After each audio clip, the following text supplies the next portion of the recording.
a bien fait ses calculs. C'était le coup de gueule de Philippe Béchat, justement, sur cette loi travail qui vient juste d'être publiée, ces ordonnances. Voilà, et peut-être une rentrée agitée, sinon sur les marchés, du moins dans la rue, en France, on verra ça. Merci Philippe. Philippe Béchat, le rédacteur en chef des publications Agora. Dans un instant, à la suite sur Téléfinance. Philippe, Bonjour Fabrice. rédacteur en chef des publications Agora. Philippe, c'est la rentrée après un été qui a été plutôt calme sur les marchés, pas de catastrophe type subprime, crise de la dette, crise chinoise. Du coup, voilà, l'été a été, je le disais, tranquille du côté des salles de marché. La rentrée un petit peu plus agitée avec quelque chose qu'on surveille en ce moment comme le lait sur le feu, c'est le niveau de l'euro face au dollar qui a pénalisé nos bourses européennes sur les dernières semaines. Ouais, on peut dire que c'est le fait marquant de l'été. Pour un trader qui cherchait un peu de volat, c'était sur le Forex. Bon, l'impact sur les marchés d'actions a été quand même très atténué. Le CAC 40 n'a fait que poursuivre en fait la consolidation qu'il avait entamée le 8 mai dernier sous 5440 pour aller chercher 5000, mais tout simplement poursuivre le mouvement de décrue lente et venir épisodiquement tester le bas du canal, ce qu'on a fait. Si on rebondit, là je verrais très très bien le CAC 40 aller chercher 5150.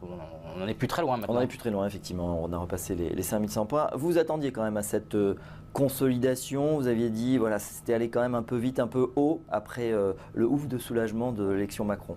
Oui, enfin, tout était très cher, tout demeure cher.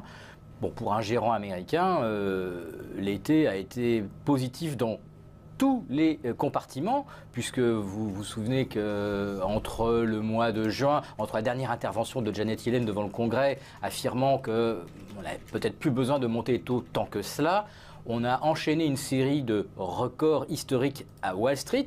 Et dans le même temps, l'euro, lui, se mettait à grimper contre le dollar. Donc on a bien gagné sur les actions européennes, quand on est un gérant basé à New York ou à Miami. Et on a très bien gagné sa vie également sur le marché américain.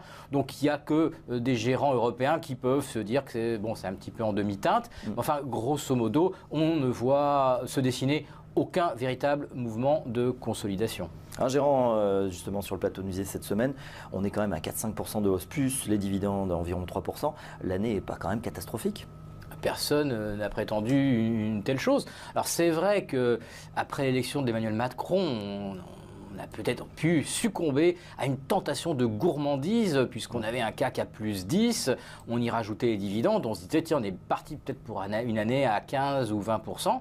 Même chose pour le marché américain, puisqu'à la mi-juillet, on a été au-delà des 20 des plus 20 sur le Nasdaq. Si on se projetait jusqu'à fin décembre, on était sur une année à pratiquement plus 33, donc ça a commencé à devenir assez vertigineux. Enfin, on a tellement pris l'habitude que tout aille bien que pourquoi pas, aujourd'hui, tous les scénarios les plus hédonistes sont acceptés, ou en tout cas, plus personne ne les chasse du revers de la main en disant non, là, on est dingue. Non, mais en tout cas, alors à quoi on peut s'attendre pour la rentrée?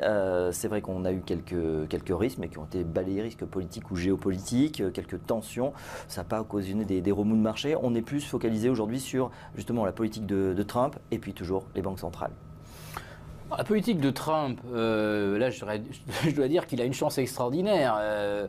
Harvey vient de voler à son secours, vous avez détesté Harvey, vous haïrez peut-être Irma puisque c'est le cyclone suivant et lui il est déjà de force 5. Enfin bon, si les dévastations climatiques continuent, rien à voir avec le changement de climat naturellement, je ne prétends pas une pareille chose, si les dévastations continuent, M. Trump va pouvoir dire au Congrès, par compassion, étendez le plafond de la dette, non plus de 100 milliards, mais de 150 ou 200 milliards, et ça passera comme une lettre à la poste. Là, il n'y aura pas de problème politique, ce qui aurait pu préoccuper les marchés. Là, on fera tout passer sur le compte des intempéries, donc je ne suis pas trop inquiet sur le relèvement du plafond de la dette.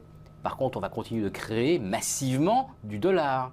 Et quand je vois le Bitcoin qui atteint aujourd'hui 4750 $, alors certes c'est une bulle, certes c'est les tulipes du XVIIe siècle en crypto-monnaie, enfin ça traduit quand même quelque chose, je crois, une inquiétude latente par rapport à la valeur du dollar. Alors certes, le dollar rebondit, peut-être que techniquement on peut aller chercher un 18, un 17,70, Mais si la fin de l'histoire, c'est une poursuite de la décrue en direction des 1,25, je crois qu'on aura quelques raisons, effectivement, de réviser des prévisions en Europe et les remous pourraient surgir à tout moment. Pourtant, cet euro fort, il n'est pas forcément négatif pour l'Europe. Si, franchement. Déjà, à 15% d'écart par rapport au 3 janvier où on était à 0,350, à 120, on commence quand même à masquer un petit peu, ça commence à changer la donne. À 1,25, ce qui serait la projection de la pente actuelle du dollar jusqu'à la fin de l'année, 22 ou 23% d'écart entre le dollar et l'euro sur un an, ça serait quelque chose d'abord de jamais vu depuis que l'euro existe, mais ça serait même quelque chose de rarement vu si on prend comme référence la parité marque-dollar ou le franc suisse dollar. Ça serait quelque chose de colossal. Est-ce qu'on pourrait avoir un Mario Draghi qui commence à taper sur la table? Alors il n'a pas de mandat pour diriger la monnaie, mais par une petite phrase, essayer de faire refluer ou annoncer peut-être d'autres mesures? Bien sûr que M. Draghi a tout un réservoir de petites phrases. Sans évoquer la parité dollar, il lui suffit de dire qu'actuellement, des pressions déflationnistes ressurgissent. Qu'est-ce que ça veut dire, des pressions déflationnistes? Bien sûr, un euro fort, c'est extrêmesse déflationniste. Donc on a bien compris le message. Si jamais ça devient son axe ou son thème majeur lors de la prochaine conférence de presse, tout le monde aura bien compris le message. Mais est-ce que ça suffirait si aux États-Unis, on continue de créer massivement du dollar? Et ben voilà, en tout cas, on va suivre ça très attentivement. On est au bout, mais on reviendra parce qu'il y a beaucoup d'actualités en ce moment, notamment. On veut quand même vous écouter sur cette loi travail. Est-ce que ça vous inspire? Est-ce que on va dans le bon sens, la première mesure phare du gouvernement Macron? Alors il faut savoir qui c'est. Alors si c'est le chef d'entreprise, je vois pas mal de bonnes choses. Alors de la simplification. Mon Dieu, moi qui suis aussi chef d'entreprise, on en a besoin. On a besoin de stabilité, on a besoin d'arrêter l'empilement des contraintes, des complexifications. Plus de dialogue dans l'entreprise. Pourquoi pas? Est-ce que c'était une demande forte des salariés? J'en suis pas si sûr. En revanche, la grosse avancée, et là où les enjeux financiers sont les plus colossaux, je pèse mes mots, c'est sûr, quelque part, la barémisation du licenciement de personnes qui ont une certaine ancienneté dans l'entreprise. Et là, je suis à peu près certain que l'ensemble des salariés, aucun n'aspirait à ce que la référence que constituent les prud'hommes soit d'un seul coup brutalement abaissée. J'ai fait un petit calcul pour quelqu'un qui a 20 ans d'ancienneté. Ouais. Ce à quoi il pourra prétendre auprès de l'entreprise vient tout simplement d'être abaissé brutalement et sans aucune contrepartie de 33%. J'invite tous ceux qui m'écoutent à faire les calculs. Vous verrez que je suis pratiquement sur l'ordre de grandeur.